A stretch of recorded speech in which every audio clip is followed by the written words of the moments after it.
What's going on, everybody? Mo Jin here, back with another video, diving deep into the world of cybersecurity. We'll break down frameworks step by step, mapping CIS controls to NIST CSF. Practical, real-world examples and steps you can implement. So grab your favorite drink and let's get started.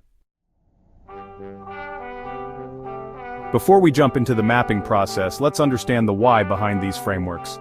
The NIST CSF provides a high-level framework, guidelines that organizations can adapt to manage and reduce cybersecurity risk.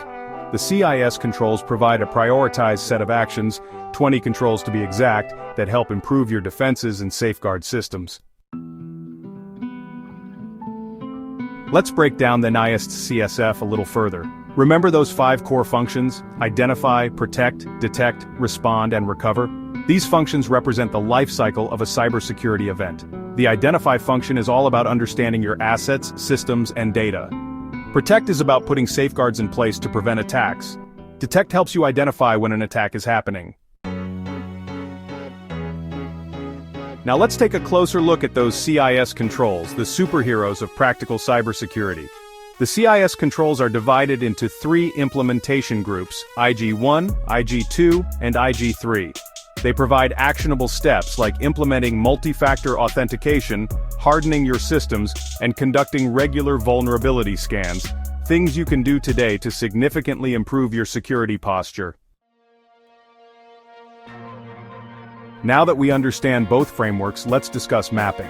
Mapping CIS controls to NIST CSF is like connecting dots. It aligns specific CIS controls with broader NIST CSF functions. This helps prioritize efforts. Aligning them lets you focus on impactful controls first based on your risk profile. Let's dive into how this mapping works in action, starting with the identify function of the NIST CSF. A foundational control in the CIS controls is CIS Control 1 inventory and control of enterprise assets. This control emphasizes knowing your devices, your software, and your data.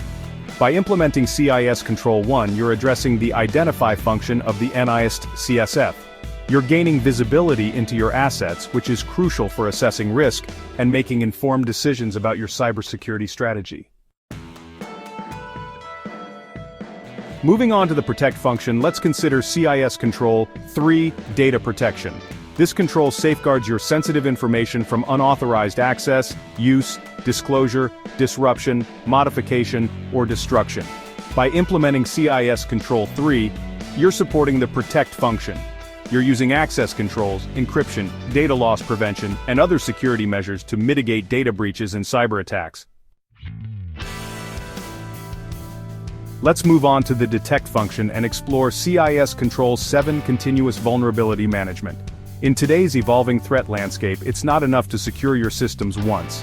You need to be proactive and vigilant, constantly looking for vulnerabilities. By implementing CIS Control 7, you're addressing the detect function of the NIST CSF, identifying potential weaknesses before attackers exploit them.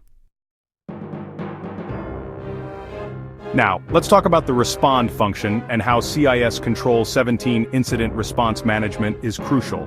No matter how strong your defenses are, attackers can still find a way in.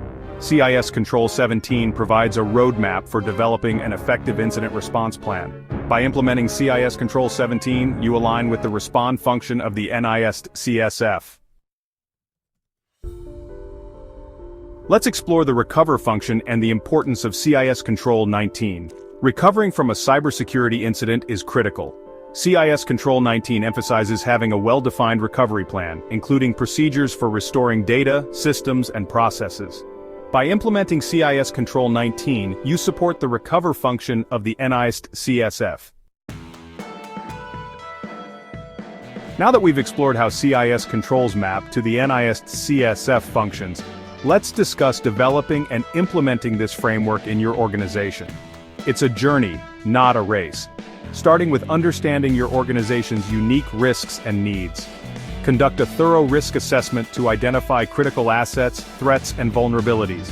Develop clear cybersecurity policies and procedures that align with NIST CSF and CIS controls. Provide regular cybersecurity awareness training to your employees, empowering them to be the first line of defense. That's it for today's deep dive into cybersecurity frameworks. I hope this video has given you a solid understanding of mapping CIS controls with the NIST CSF. If you found this video helpful, give it a thumbs up and share it with your colleagues. Now go out there, implement those controls and stay secure.